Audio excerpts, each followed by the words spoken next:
ಯೋಗ ದಿನಾಚರಣೆ ಹಾಗೂ ಯೋಗ ಸಾಧಕರಿಗೆ ಸನ್ಮಾನವನ್ನ ಜೂನ್ 21ರಂದು ಬೆಳಗ್ಗೆ 6ಕ್ಕೆ ಶೃಂಗೇರಿ ಶಂಕರ ಮಠದಲ್ಲಿ ಹಮ್ಮಿಕೊಳ್ಳಲಾಗಿದೆ ಎಂದು ಪ್ರಧಾನ ಸಂಚಾಲಕರಾದ ಮಾಸಾ ನಂಜುಂಡಸ್ವಾಮಿರವರು ತಿಳಿಸಿದರು.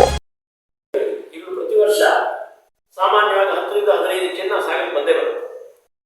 ಯೋಗದಲ್ಲಿ ಸಾಗರವನ್ನು ಮೀರಿಸುವಂತವರು ಇಡೀ ದೇಶದಲ್ಲಿ ಬೇರೆ ಯಾವುದೇ ಕಡೆ, ಯಾಕಂದ್ರೆ ರಾಷ್ಟ್ರಮಟ್ಟದ ಸ್ಪರ್ಧೆಗಳಲ್ಲಿ ನಡೆಯುತ್ತಲ್ಲ, ಅದರಲ್ಲಿ ಒಂದು ಸಾಗರಕ್ಕೆ ವಿಶೇಷವಾದ ಸ್ಥಾನ ಇರುತ್ತದೆ.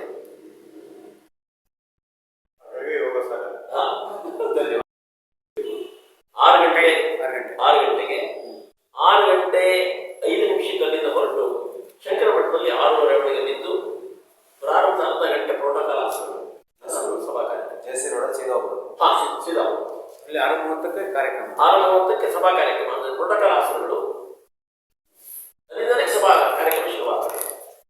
ಇಲ್ಲಿನ ಪತ್ರಿಕಾ ಭವನದಲ್ಲಿ ಸುದ್ದಿಗೋಷ್ಠಿಯಲ್ಲಿ ಮಾತನಾಡಿದ ಅವರು, ಶೃಂಗೇರಿ ಶಂಕರ ಮಠ, ಜೋಶಿ ಫೌಂಡೇಶನ್, ಲಯನ್ಸ್ ಕ್ಲಬ್ ಮತ್ತು ವಿವಿಧ ಯೋಗ ಕೇಂದ್ರಗಳ ಸಹಯೋಗದೊಂದಿಗೆ ಈ ಕಾರ್ಯಕ್ರಮವನ್ನ ಹಮ್ಮಿಕೊಳ್ಳಲಾಗಿದೆ ಎಂದರು. ಅದೇ ರೀತಿಯಲ್ಲಿ ಯೋಗ ಗುರು ವನಶ್ರೀ ಮಂಜಪ್ಪರವರು ಮಾತನಾಡಿ, ಸಾಗರದಲ್ಲಿ ಯೋಗಕ್ಕೆ ವಿಶೇಷವಾಗಿ ಮಾನ್ಯತೆಯನ್ನ ನೀಡಲಾಗಿದ್ದು, ಹಲವು ದೇಶಗಳಲ್ಲಿ ಸಾಗರದಲ್ಲಿ ಯೋಗ ಕಲಿತವರು ಗುರುಗಳಾಗಿ ಯೋಗಾಭ್ಯಾಸವನ್ನ ಮಾಡುತ್ತಾ ಬರುತ್ತಿದ್ದಾರೆ.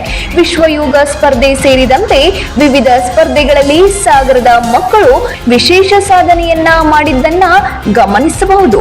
ಅನೇಕ ಯೋಗ ಕೇಂದ್ರಗಳು ಇಲ್ಲಿ ಯಶಸ್ವಿಯಾಗಿ ಕೆಲಸ ಮಾಡುತ್ತಿವೆ ಎಂದು ತಿಳಿಸಿದರು.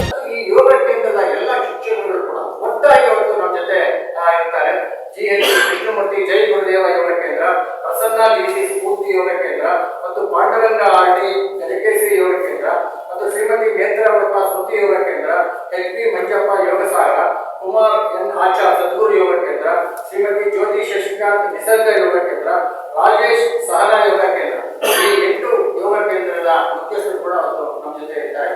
ಅದೇ ಒಂದು ಸಾಗರದಲ್ಲಿ ಒಂದು ವಿಶೇಷವಾಗಿ ಎಲ್ಲ ಯೋಗ ಕೇಂದ್ರಗಳು ಸೇರಿ ಮಾಡುವಂತಹ ಒಂದು ಕಾರ್ಯಕ್ರಮ ನನಗೆ ಗೊತ್ತಿರಂಗೆ ಇಡೀ ಶಿವಮೊಗ್ಗ ಜಿಲ್ಲೆಯ ಒಂದು ಸಾಗರದಲ್ಲಿ ಪ್ರಪ್ರಥಮವಾಗಿ ಕಳೆದ 3 ವರ್ಷದಿಂದ ನಿಮ್ಮೆಲ್ಲರ ಸಹಕಾರನ ಸುದ್ದಿಗೋಷ್ಠಿಯಲ್ಲಿ ಅಶ್ವಿನ್ ಕುಮಾರ್, ನೇತ್ರ ಉಡುಪ, ಕಸ್ತೂರಿ ಕೃಷ್ಣಮೂರ್ತಿ, ಕುಮಾರ್, ಪಾಂಡುರಂಗ ಕೃಷ್ಣಮೂರ್ತಿ, ಜ್ಯೋತಿ ಶಶಿಕಾಂತ್, ನಾರಾಯಣ್ ಮೂರ್ತಿ ಕಾನಗೋಡು ಹಾಜರಿದ್ದರು.